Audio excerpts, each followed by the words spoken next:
ناظرین، سی news on line کے ساتھ میں ہوں شمسہ کول۔ ایک نظر اب تک کی ہیڈ لائنز پر۔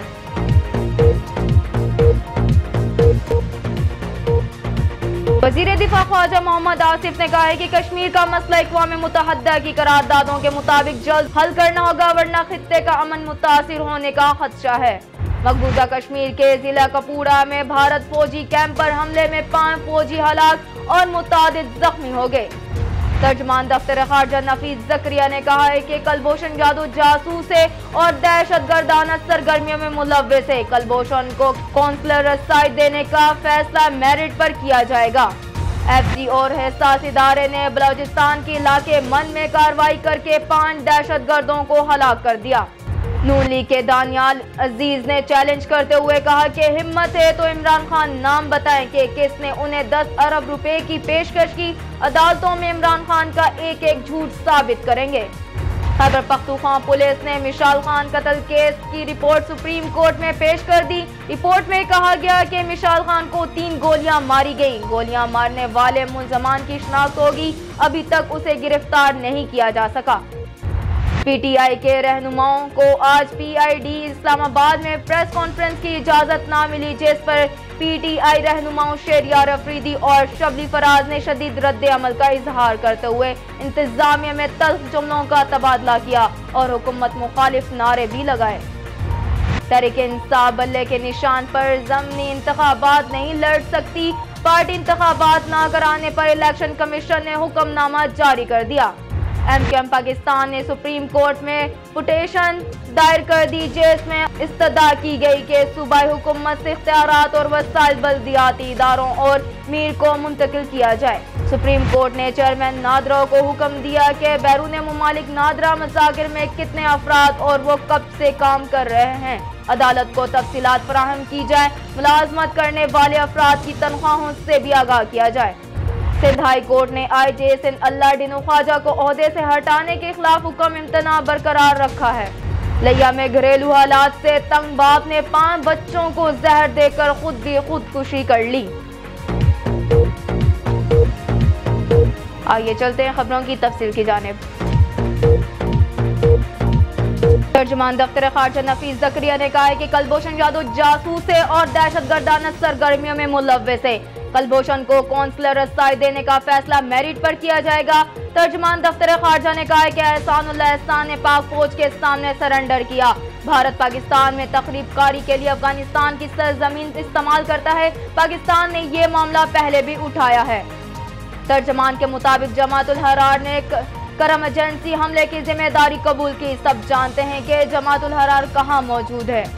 نفیس زکریا کا کہنا تھا کہ مقبوضہ کشمیر میں بھارتی مظالم کا سلسلہ جاری ہے۔ بھارت نے انسانی حقوق کے خلاف ورزیاں چھپانے کے لیے سوشل میڈیا پر پابندی عائد کر دی اور سید علی گیلانی، یاسین ملک اور آسیہ اندرابی کو حراست میں لے لیا گیا۔ وزیر دفاع خواجہ محمد آصف نے کہا ہے کہ کشمیر کا مسئلہ اقوام متحدہ کی قراردادوں کے مطابق جلد حل کرنا ہوگا، ورنہ خطے کا امن متاثر ہونے کا خدشہ ہے۔ ماسکو میں انٹرنیشنل سیکیورٹی کانفرنس سے خطاب کرتے ہوئے خواجہ آصف کا کہنا تھا کہ امن کے لیے پاکستان کی دیانتدارانہ کوششوں کو بھارت نے مثبت جواب نہیں دیا۔ بارڈر مینجمنٹ کے لیے اپنے حصے کا کام کر دیا ہے۔ امید ہے افغانستان بھی مزید مؤثر اقدامات کرے گا۔ وزیر دفاع نے کہا ہے کہ پاکستان شام پر امریکی حملے کو غیر ملکی مداخلت سمجھتا ہے۔ شامیوں کو فیصلہ کرنا چاہیے کہ حکومت انہیں کرنی ہے اور یہ ان کا بنیادی حق ہے۔ ان کا کہنا تھا کہ پاکستان شام میں مصالحت کے لیے استانہ مذاکرات میں روسی کردار کو سراہتا ہے۔ پاکستان اس مقصد تک پہنچنے کے لیے روس کے اقدامات کی حمایت کرے گا، جبکہ روس افغانستان میں استحکام لانے کے عمل کی قیادت کرنا چاہیے۔ مقبوضہ کشمیر کے ضلع کپواڑہ میں بھارتی فوجی کیمپ پر حملے میں 5 فوجی ہلاک اور متعدد زخمی ہو گئے۔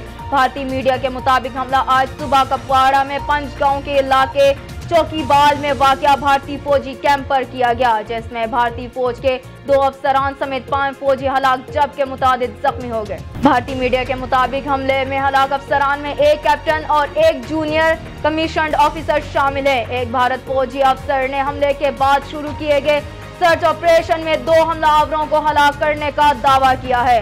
بھارتی میڈیا کے مطابق 4 زخمی فوجیوں کو فوری طور پر سری نگر بھیج دیا گیا، جنہیں طبی امداد دی جا رہی ہے، جبکہ زخمیوں کی حالت تشویشناک بتائی جا رہی ہے۔ قائد حزب اختلاف خورشید شاہ نے کہا ہے کہ اگر عمران خان نے ڈیل کی پیشکش کرنے والے کا نام ثابت نہ کیا تو ان سے زیادہ غیر ذمہ دارانہ لیڈر کوئی نہیں ہوگا۔ چیئرمین تحریک انصاف کے بیان پر تبصرہ کرتے ہوئے اپوزیشن لیڈر خورشید شاہ نے کہا ہے کہ عمران خان کو ڈیل کی پیش کرنے والے کا نام بتانا پڑے گا۔ اگر عمران خان ڈیل کی پیشکش کرنے والے کا نام ثابت نہ کر سکے تو ان سے بڑا غیر ذمہ دار لیڈر کوئی نہیں ہوگا۔ خورشید شاہ نے کہا ہے کہ اگر عمران خان ڈیل والی بات اپنے دوستوں میں کرتے تو اور بات ہوتی، لیکن انہوں نے یہ انکشاف میڈیا کے سامنے کیا ہے، اس لیے اب انہیں اسے ثابت کرنا پڑے گا۔ ایف سی اور حساس ادارے نے بلوچستان کے علاقے من میں کارروائی کر کے 5 دہشت گردوں کو ہلاک کر دیا۔ سیکیورٹی ذرائع کے مطابق کارروائی دہشت گردوں کی موجودگی کی اطلاع پر کی گئی فائرنگ کے تبادلے میں 2 ایف سی اہلکار بھی زخمی ہوئے۔ سیکیورٹی ذرائع کا کہنا ہے کہ دہشت گردوں سے 4 کلو بارود، SMG پستول اور ریمونڈ برآمد ہوا ہے۔ ہلاک دہشت گرد من اور گردونواں میں تخریبی کارروائیوں میں ملوث تھے۔ نون لیگ کے دانیال عزیز نے چیلنج کرتے ہوئے کہا کہ ہمت ہے تو عمران خان نام بتائے کہ کس نے انہیں 10 ارب روپے کی پیشکش کی۔ عدالتوں میں عمران خان کا ایک جھوٹ ثابت کریں گے۔ اسلام آباد میں الیکشن کمیشن کے باہر رہنما مسلم لیگ نون دانیال عزیز نے میڈیا سے گفتگو کرتے ہوئے کہا کہ جب عمران خان سیاست میں آئے تب لوگ ان سے متعلق معلومات نہیں رکھتے تھے، وقت کے ساتھ ساتھ عمران خان کا نام یو ٹرن خان بن گیا۔ انہوں نے کہا کہ الیکشن میں دھاندلی کے الزام کے لیے افضل خان کو بھی استعمال کیا گیا، اب افضل خان بھی عدالتوں میں معافی مانگتا پھرتا ہے۔ عمران خان نے 35 پینچر والا بھی جھوٹ بولا تھا، اب 10 ارب روپے والا جھوٹ بول رہے ہیں۔ پہلے کہا شہباز شریف کا دوست تھا اور اب کہہ رہے ہیں حمزہ شہباز کا دوست ہے۔ خیبر پختونخوا پولیس نے مشال خان قتل کیس کی رپورٹ سپریم کورٹ میں پیش کر دی۔ رپورٹ میں کہا گیا کہ مشال خان کو 3 گولیاں ماری گئیں۔ گولیاں مارنے والے ملزم کی شناخت ہو گئی مگر ابھی تک اسے گرفتار نہیں کیا جا سکا۔ Chief justice Pakistan justice Saqib Nisar کی سربراہی میں سپریم کورٹ کی 3 رکنی بینچ نے مشال خان قتل کیس کی سماعت کی۔ دوران سماعت خیبر پختونخوا پولیس نے مشال قتل کیس کی رپورٹ عدالت میں جمع کرائی۔ رپورٹ میں کہا گیا کہ تفتیش میں پولیس کی معاونت کے لیے 3 رکنی ٹیم تشکیل دے دی گئی ہے۔ اب تک مجموعی طور پر 36 ملزمان کو گرفتار کیا گیا۔ 9 ملزمان یونیورسٹی ملازمین ہیں، 4 ملزمان پولیس ریمانڈ پر جبکہ 32 حوالات میں ہیں۔ ایڈوکیٹ جنرل خیبر پختونخوا نے عدالت کو بتایا کہ JIT کی آزرنو تشکیل کر دی گئی ہے، اب اس میں ISI MI اور FIA کو بھی شامل کر لیا گیا ہے۔ رپورٹ کے مطابق 6 ملزمان کے اقبالی بیانات مجسٹریٹ کے سامنے قلم بند کیے گئے۔ مشال خان کو گولی مارنے والے مرکزی ملزم کی بھی شناخت ہو گئی۔ مشال کو 3 گولیاں ماری گئیں۔ گولیاں مارنے والا مرکزی ملزم تاحال گرفتار نہیں ہوا۔ جائے وقع سے 3 گولیوں کے خول برآمد ہوئے۔ شواہد فرانزک تجزیے کے لیے پشاور بھجوا دیے گئے ہیں۔ چیف جسٹس میاں ثاقب نثار نے اس موقع پر ریمارکس دیے کہ عدالت اس معاملے میں مداخلت نہیں کرنا چاہتی، مزید وقت ضائع نہ کیا جائے۔ تحقیقات کرنا عدالت کا کام نہیں، کیس کی مزید سماعت 15 روز کے بعد ہوگی۔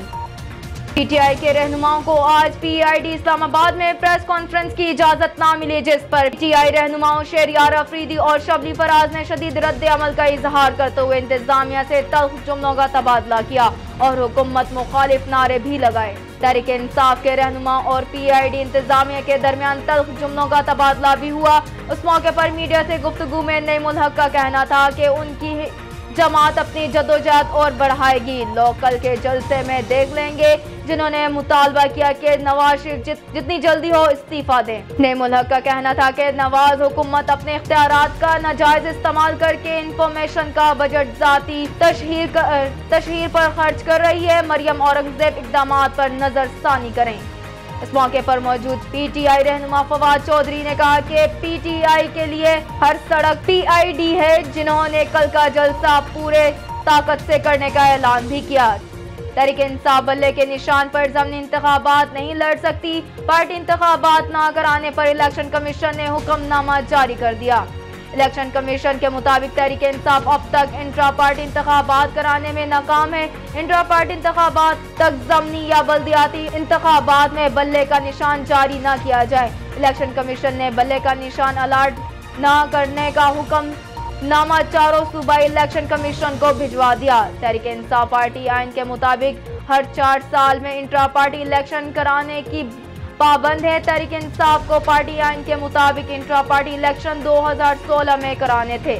القاعدہ برصغیر کے امیر عاصم عمر نے اسامہ محمود کی ہلاکت کی تصدیق کر دی۔ اسامہ ابراہیم عرف اسامہ محمود گزشتہ سال ستمبر میں افغانستان کے علاقے زابل میں امریکی فورسز کے چھاپے کے دوران مارا گیا۔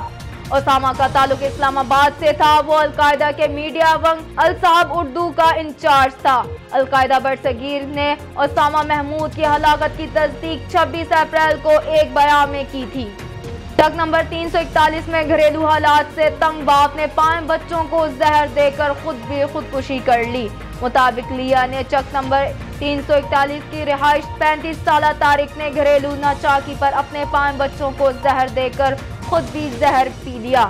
زہر پینے کے باعث طارق کا ایک بیٹا اور 4 لڑکیاں جاں بحق ہو گئیں، جبکہ طارق کو تشویشناک حالت میں DHQ ہسپتال لیا منتقل کر دیا گیا، جہاں وہ دوران علاج دم توڑ گیا۔ جہاں بحق ہونے والے بچوں کی عمریں 5 سے 15 سال کے درمیان ہے اور ان کی شناخت طیبہ، طیب، صبا، تنزیلہ اور شہناز کے ناموں سے ہوئی ہے۔ ذرائع کا کہنا ہے کہ طارق کی بیوی سائمہ 1 سال قبل خلا لے کر اپنے میکے چلی گئی تھی اور اس نے دوسری شادی کر لی تھی۔ طارق خود اپنے بچوں کی کفالت کرتا تھا اور بچوں کی وجہ سے فکر مند رہتا تھا۔ پولیس کا کہنا ہے کہ واقعہ کا مقدمہ درج کر کے تحقیقات کا آغاز کر دیا گیا ہے۔ وزیر اعلیٰ پنجاب شہباز شریف نے لیا میں 5 بچوں کو زہر دے کر جان سے مارنے کے واقعہ پر دکھ اور افسوس کا اظہار کرتے ہوئے غمزدہ خاندان سے ہمدردی اور اظہار تعزیت کی ہے۔ وزیر اعلیٰ نے افسوسناک واقعے کے بارے میں حکام سے رپورٹ بھی طلب کر لی ہے۔ سندھ ہائی کورٹ نے IG سندھ اللہ ڈینو خواجہ کو عہدے سے ہٹانے کے خلاف حکم امتناع برقرار رکھا ہے۔ IG سندھ کو عہدے سے ہٹانے سے متعلق کیس کی سماعت سندھ ہائی کورٹ میں ہوئی۔ اس موقع پر ایڈیشنل اٹارنی جنرل نے دلائل دیتے ہوئے کہا IG سندھ کو کام سے روکا جا رہا ہے۔ سندھ حکومت کے رویے کا اثر امن و امان پر پڑ رہا ہے، جس سے پولیس اہلکاروں کا مورال بھی گر رہا ہے۔ ایڈیشنل اٹارنی جنرل کا کہنا تھا کہ سندھ پولیس عملی طور پر بغیر سربراہ کے کام کر رہی ہے۔ IG سندھ کو بے اختیار کر دیا گیا ہے اور انہیں کسی بریفنگ اور سیکیورٹی سے متعلق اجلاس میں نہیں بلایا جا رہا۔ ایڈوکیٹ جنرل سندھ نے کہا کہ وفاق کو صوبے کے معاملات میں مداخلت نہیں کرنی چاہیے۔ عدالت معاملے کی روزانہ کی بنیاد پر سماعت کرے، جبکہ درخواست گزار بیرسٹر فیصل صدیقی کا کہنا تھا کہ پولیس کو بااختیار اور غیر سیاسی ہونا چاہیے۔ پولیس کو غیر سیاسی بنانے اور ٹھوس اصلاحات کے لیے جوڈیشنل کمیشن قائم کیا جائے۔ جسٹس منیب اختر نے اپنے ریمارکس میں کہا کہ یہ بہت سنگین مسئلہ ہے، آپ علیحدہ درخواست دائر کریں، ہم حکم جاری کریں گے۔ عدالت نے کیس کی سماعت 2 مئی تک ملتوی کر دی۔ اب تک کے لیے اتنا ہی۔ مزید خبروں کے لیے دیکھتے رہیے sindhnewsonline.com۔